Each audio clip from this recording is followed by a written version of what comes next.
Well, I don't, you know, my work with the actors before we start shooting is individual. So I meet with each of them individually and we read through the script, but we don't act the script. So they never heard the script before we go in.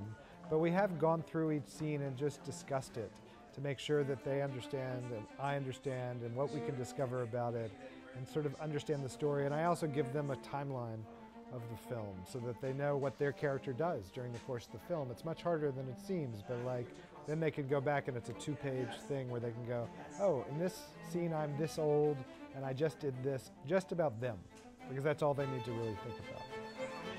Sidney Pollack was the executive producer of 40 Shades of Blue, and through my knowing him, I actually heard that he didn't rehearse his actors before shooting, and I come from a theater background initially, and I didn't know that that was allowed.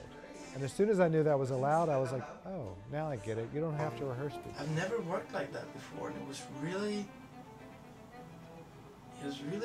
interesting. It was really challenging because you never knew how the other actor would respond. You never knew what would happen, and it's actually the way that acting should be. And sometimes if you rehearse too much with the other person, then you know, oh, he's going to do like that, or she's going to act like this. Okay, blah, blah. So it was really challenging that you had no idea how is this character going to react.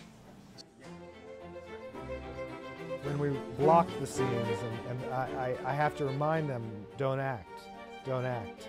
Because I never want them to reveal to themselves or to the other actors not to me, I don't care about it for me, I just don't want them to reveal to the other actors, and I also don't want them to get comfortable with the way of speaking that is already rhythmically established before the camera goes on.